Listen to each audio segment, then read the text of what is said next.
Chapter 7 of The Great Gatsby. So what color do we have here?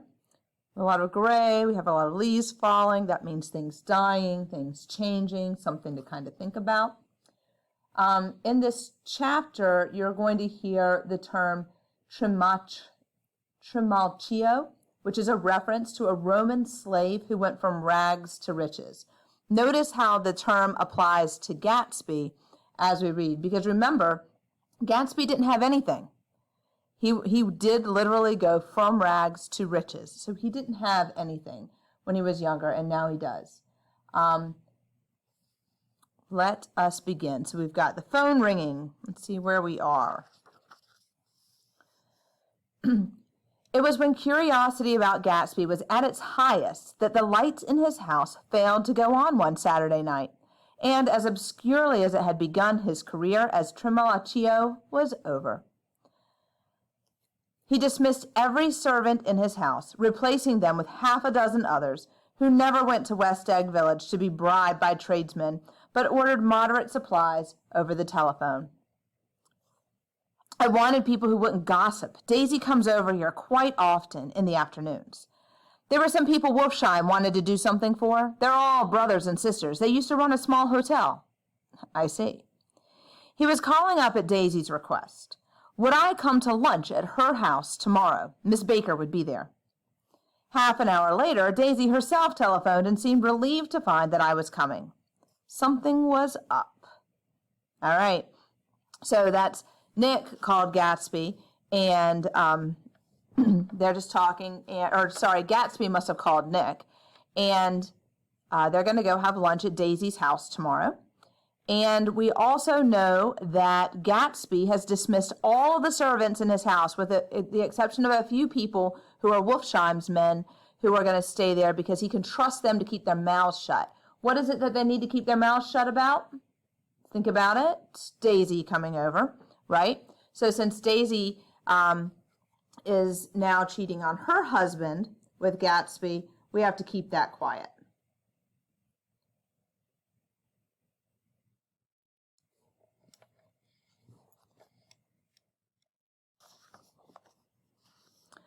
The next day was broiling, almost the last, certainly the warmest of the summer.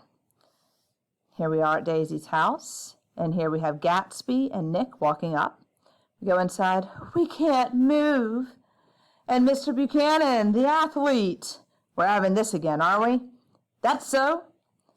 The rumor is that's Tom's girl on the phone. Very well, then. I won't sell you the car at all. And as for you bothering me at lunchtime, I won't stand for that at all. And he slams the phone down. So who was he on the phone with? It wasn't his girl. It was George Wilson, right? Because George Wilson's been trying to buy his car, but Tom's being very nasty to him. Mr. Gatsby, I'm glad to see you, sir. Nick, make us a cold drink. As Tom left the room again, Daisy got up, went over to Gatsby, and pulled his face down, kissing him on the mouth. You know I love you. Oh, dear. Right in her own home, right behind her husband's back. What do we think of this the pink coat? What could that symbolize? Right? It's a form of red. We're in that flavor, right? So what does that mean?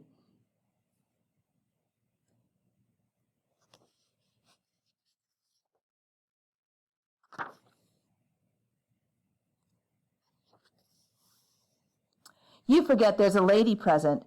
You kiss Nick, too. What a low, vulgar girl. I don't care. In this heat, every extra gesture was an affront to the common store of life. Daisy sat down guiltily on the couch just as a freshly laundered nurse came leading a little girl came into the room. Blessed precious, come to your own mother that loves you. The blessed precious, did mother get powder on your old yellowy hair? Stand up and say howdy do. Gatsby kept looking at the child with surprise. I don't think he ever really believed in its existence before. I got dressed before luncheon. That's because your mother wanted to show you off. You dream, you absolute little dream. Yes, Aunt Jordan's got on a white dress too. How do you like mother's friends? Do you think that they're pretty? Where's Daddy? She doesn't look like her father. She looks like me. She's got my hair and shape of the face. Come, Pammy. So that was the extent of Pammy's visit. And isn't it odd, Daisy? Daisy only asked her daughter, what do you think of my friends? Do you think they're pretty? So very face value, very just concerned with what everybody looks like, right? Who do we meet here? Obviously, this is her little girl. This is Pammy, the little girl we finally meet. She's wearing white, just like the others are wearing white. Does that indicate her innocence? Or does that indicate what she's going to grow up as? Because look, she's being surrounded by Daisies and Jordans of this world. We had a luncheon in the dining room, darkened too against the heat, and drank down a very nervous gaiety with the cold ale. What do we do with ourselves this afternoon, and the day after that, and the next 30 years? Don't be morbid. Life starts all over again when the air gets crisp in the fall.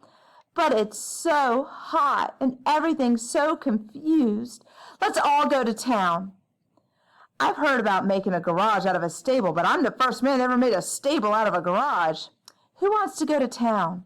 And here we got Gatsby and Daisy are just staring at each other, staring into each other's eyes. Tom notices the two of them staring, and Daisy goes, "You look so cool. You always look so cool." She had told him that she loved him, and Tom Buchanan saw. Look at his eyes. "You resemble the advertisement of the man. You know, the advertisement of the man." "All right, I'm perfectly willing to go to town. Come on, we're all going to town. Come on, I'll get some whiskey." So Tom has just made a split-second decision. She wants to do something. She wants to go to town. He's decided that is exactly what they're going to do. Go back over here. Think about this. It's so hot and everything's so confused. What does she mean everything is so confused? What could be on her mind? What is confused here? Look at this gathering of people. Tom, Daisy, Jordan, Nick, and Gatsby. Dangerous little group of people. So Tom says, "We're leaving." I can't say anything in his house, old sport. She's got an indiscreet voice. Her voice is full of money. That was it. I never understood before. It was full of money. That was the inexhaustible charm of that rose and fell in it, the jingle of it, the cymbal song of it. "Shall we all go to my car? I ought to have left it in the shade. Is it standard?" "Yeah." "Well, you take my coup and let me drive your car to town." So Tom wants to drive Gatsby's car. Gatsby's car is a yellow car. Tom is going to drive Gatsby's car. Gatsby's like, "I don't think there's much gas." "Plenty of gas. And if it runs out, I can stop at a drugstore. You can buy anything at a drugstore nowadays. Come on, Daisy. I'll take you in this circus wagon." You take Nick and Jordan. We'll follow you in the coup." So Tom is left high and dry by his wife, and Daisy and Gatsby are getting in Tom's car, the coupe. And Tom, angry now, is going to hop in Gatsby's car and drive it with Nick and Jordan. "Come on, what's the matter anyhow? If we're going to town, let's start." So they get in the car, he puts his pedal to the metal, drives off, and here's Gatsby holding the door for Daisy and getting her in the car. "Did you see that?" "See what?" "Do you think I'm pretty dumb, don't you?" "Perhaps I am, but I have almost second sight sometimes. It tells me what to do. Maybe you don't believe that, but science. I made a small investigation of this fella. I could have gone deeper if I'd have known." "And you found he was an Oxford man?" "An Oxford man, like hell he is. He wears a pink suit." "Oxford, New Mexico, something like that." "Listen, Tom, if you're such a snob, why'd you invite him anyway?" "Daisy invited him. She knew him before we were married, God knows where." We were all irritable now with the fading ale, and aware of it, we drove for a while in silence. Then, as Dr. T.J. Eckelberg's faded eyes came into sight down the road, I remembered Gatsby's caution about the gasoline. "We've got enough to get to town, but there's a garage right here. I don't want to get stalled in this baking heat." So he pulls over in George's garage, because you recognize it. Let's have some gas. What do you think we stopped for? To admire the view? I'm sick. Been sick all day. Well, shall I help myself? You sounded well enough on the phone. I didn't mean to interrupt your lunch, but I need money pretty bad, and I was wondering what you were going to do with your old car. How do you like this one? Like to buy it? Pointing to Gatsby's car. Big chance. No, but I could make some money on the other one. What do you want money for all of a sudden? I've been here too long. I want to get away. My wife and I want to go west. Your wife does? He's shocked about that, right? She's been talking about it for 10 years, and now she's going whether she wants to or not. And there goes Daisy and Gatsby driving by. Bye. See ya. While Tom is standing with George at Myrtle's place getting gas. What do I owe ya? I just got wised up to something funny the last 2 days. That's why I want to get away. What do I owe ya? $1.20. The relentless beating heat was beginning to confuse me, and I had a bad moment there before I realized that so far his suspicions hadn't alighted on Tom. So George knows something's going on. He's saying that right here. Something funny is going on. He just realized it's something with his wife. He knows that his wife is doing something behind his back. But Tom didn't pick up on that because he's so self-centered, right? He, meaning George, had discovered that Myrtle had some sort of life apart from him in another world, and the shock had made him physically sick. I stared at him and then at Tom, who had made a parallel discovery less than an hour before. So George found out his wife is cheating on him, and here's what he looks like, physically ill from it. Tom knows his wife is cheating on him, and he doesn't seem, he seems angry, just angry that it's happening, I guess, but doesn't seem physically sick that his wife would be somewhere else. It occurred to me that there was no difference between men in intelligence or race, so profound is the difference between the sick and the well. So this is what makes their difference, their morals. I'll let you have that car. I'll send it over tomorrow. Over the ash heaps, the giant eyes of Dr. T.J. Eckelberg kept their vigil. But I perceived after a moment that other eyes were regarding us with peculiar intensity from less than 20 feet away. So engrossed was she that she had no consciousness of being observed, and one emotion after another crept into her face like the objects into a slowly developing picture.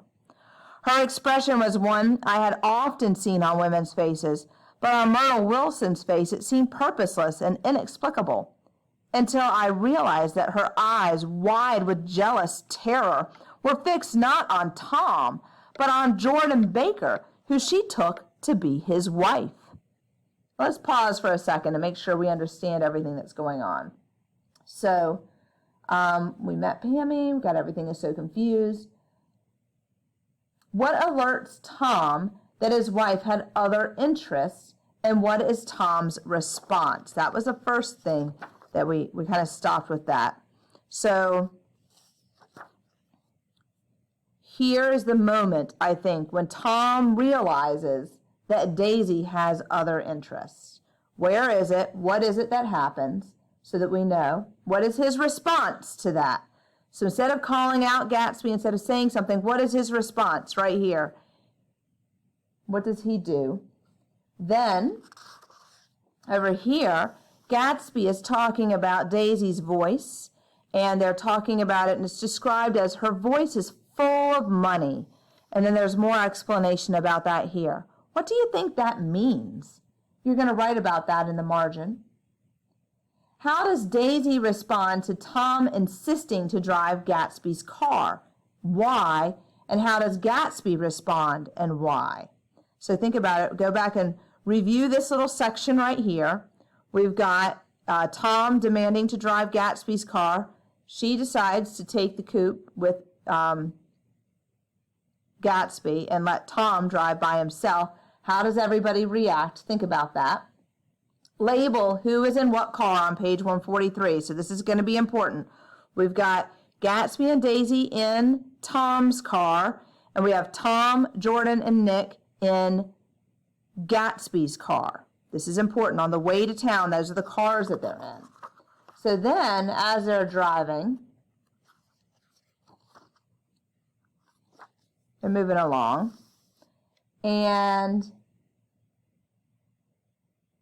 they stop at the gas station, and we make all those realizations about what happens at the gas station.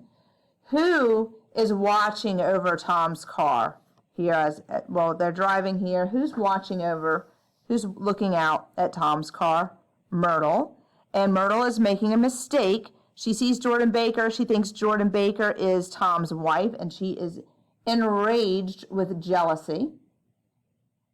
Right? 44, 45. Also, this one right here. Okay, so Myrtle's watching over the car here, but who's watching over the car when they first enter the Valley of Ashes? Who is this? Who or what is this? Read right here, and you'll get that answer.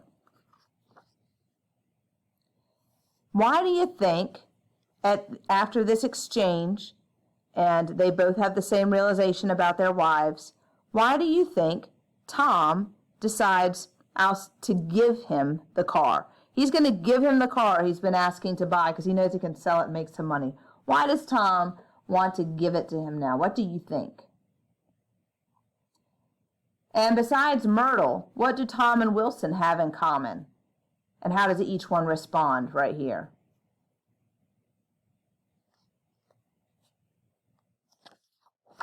All right. There's no confusion like the confusion of a simple mind. And as we drove away, Tom was feeling the hot whips of panic. His wife and his mistress, until an hour ago secure and inviolate, were slipping precipitously from his control. Instinct made him step on the accelerator with the double purpose of overtaking Daisy and leaving Wilson behind. And we sped along toward Astoria at 50 miles an hour until among the spidery girders of the elevated, we came in sight of the easy-going blue coupe. Where are we going? How about the movies? It's so hot. You go. We'll ride around and meet you after. We'll meet you on some corner. I'll be the man smoking two cigarettes. Instead, we all took the less explicable step of engaging the parlor of a suite at the Plaza Hotel. The notion originated with Daisy's suggestion that we hire 5 bathrooms and take cold baths, and then assumed a more tangible form as a place to have a mint julep. Open another window. There aren't any more. So they get a room at the Plaza Hotel to kind of hang out and drink some more. And I want you to notice the weather. We've been talking about how hot it is. It's a boiling day. How does the weather, what do you think the weather has to do with what may actually be happening here? Right? How does the weather imply or foreshadow anything about what may happen? Consider that.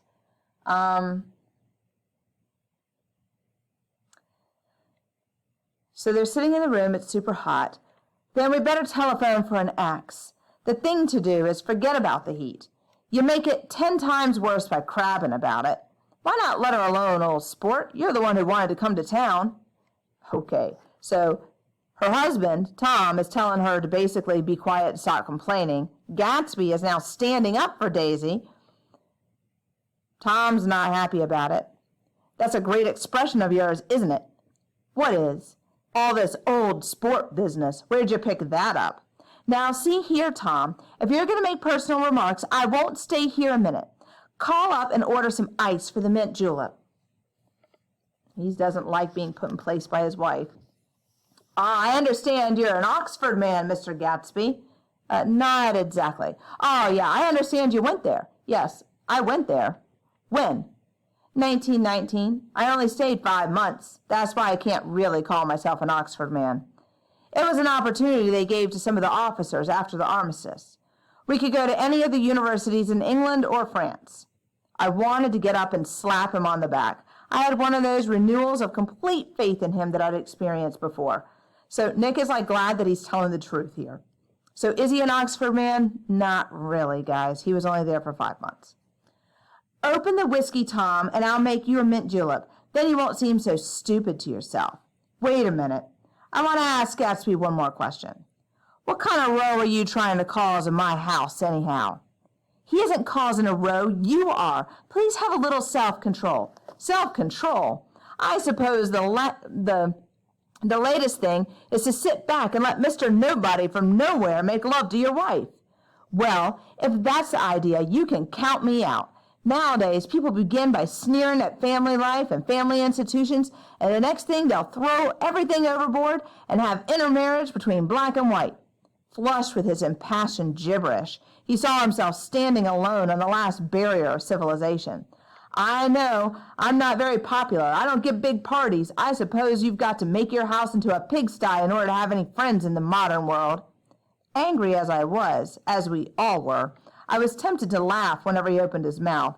The transition from libertine to prig was so complete. I've got something to tell you, old sport. Your wife doesn't love you. She's never loved you. She loves me. Oh, boy. All right.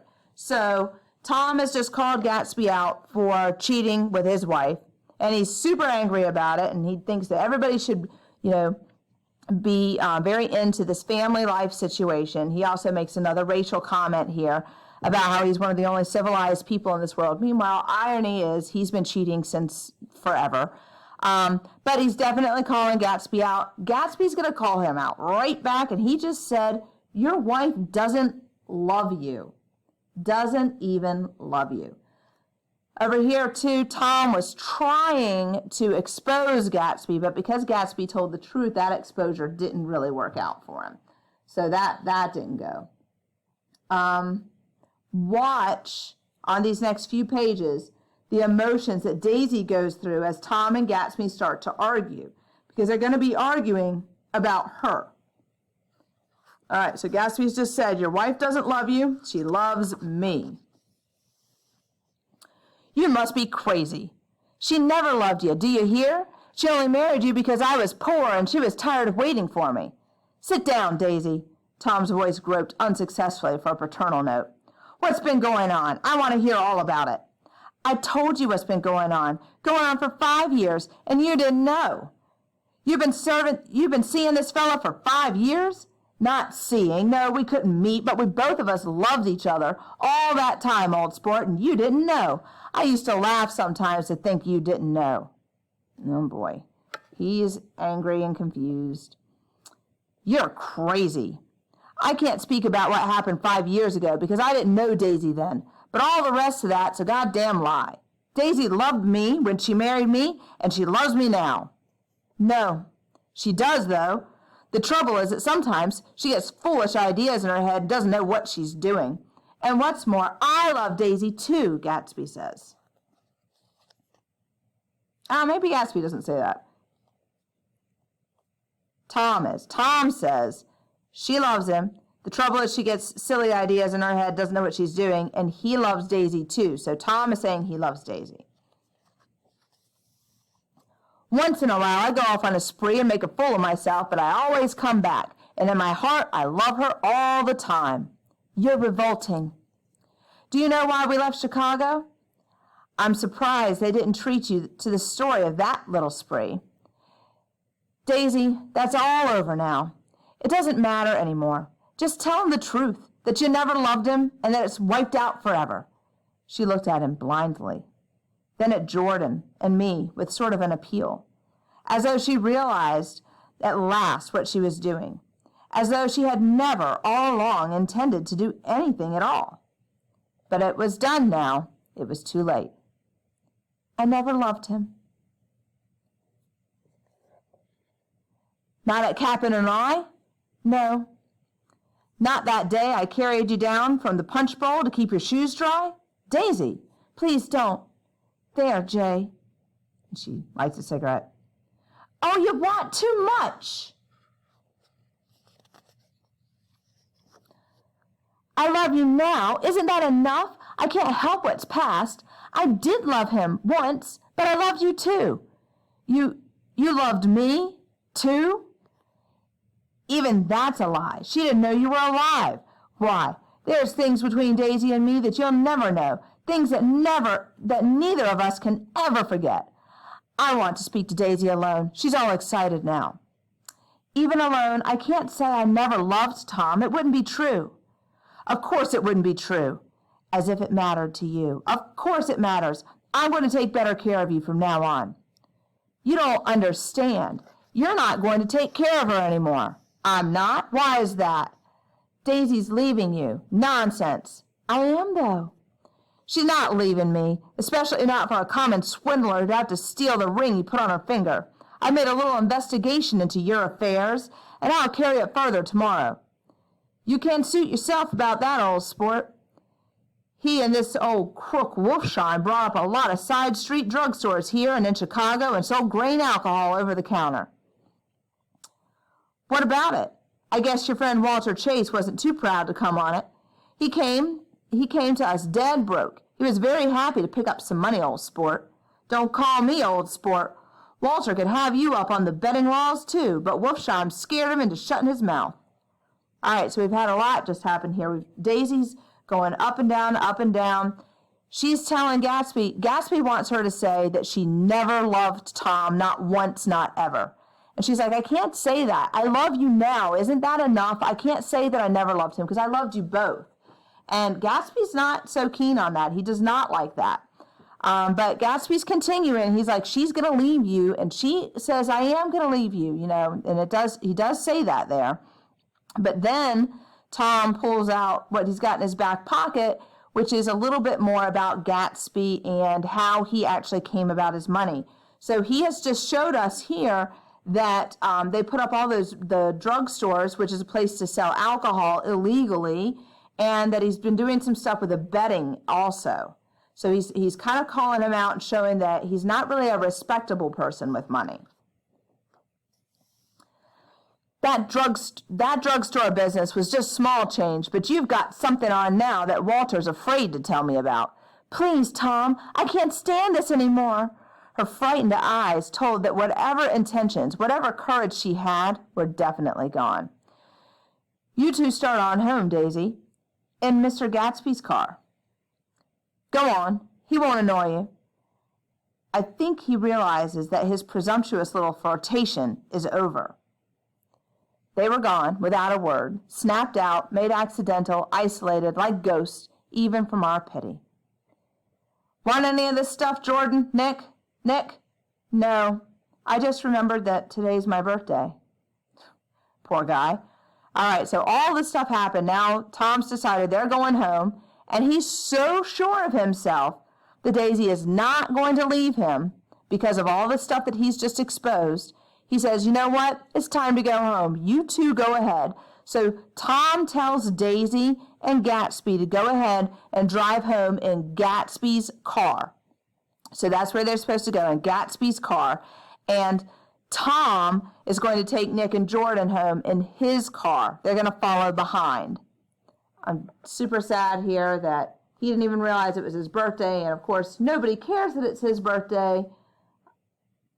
So that's sad. What is the outcome of this argument? What do you think? Why do you think that this argument has just ended here? All right.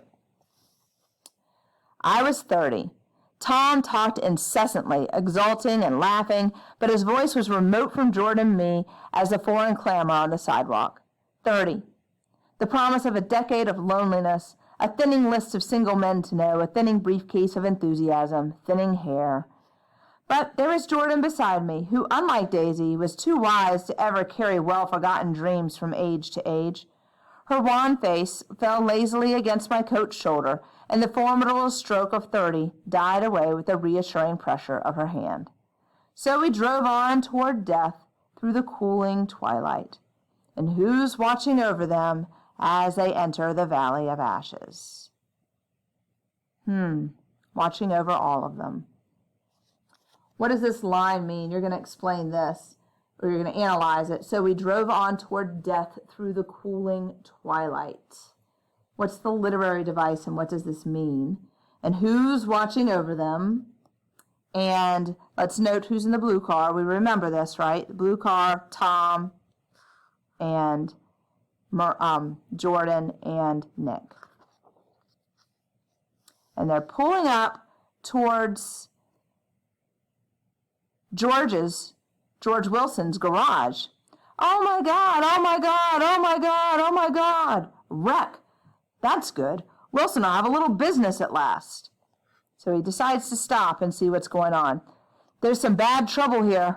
Oh my God, oh my God, oh my God. That's all you hear is, oh my God, oh my God. And now it's Tom yelling, oh my God, oh my God. And who does he see? Yep, Myrtle. Myrtle's bloody.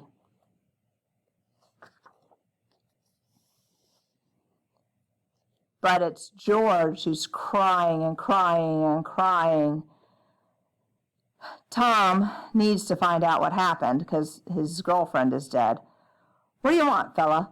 What happened? That's what I want to know. An auto hit her, instantly killed. Instantly killed? She ran out into the road. Son of a bitch didn't even stop his car. It was a yellow car. You don't have to tell me what kind of car it was. I know what kind of car it was. You've got to pull yourself together. Listen, I just got here a minute ago from New York. That yellow car I was driving this afternoon wasn't mine, you hear? I haven't seen it all afternoon. And what color is your car? It's a blue car, a coupe. I'm a friend of his. We've come straight from New York. It's true, we were driving close behind them. If somebody will come and sit here with him, let's get out. So it was a yellow car that hit Myrtle and kept on going. So who killed Myrtle? Who's driving the yellow car? Now Tom is on a mission to get back to the house. He's crying to see the water on his face because his girlfriend's dead. Goddamn coward. Didn't even stop his car. Daisy's home. I'll telephone for a taxi to take you home. And while you're waiting, you and Jordan better go into the kitchen and have them get you something for supper, if you want any. No, thanks, but I'd be glad if you ordered me the taxi. I'll wait outside.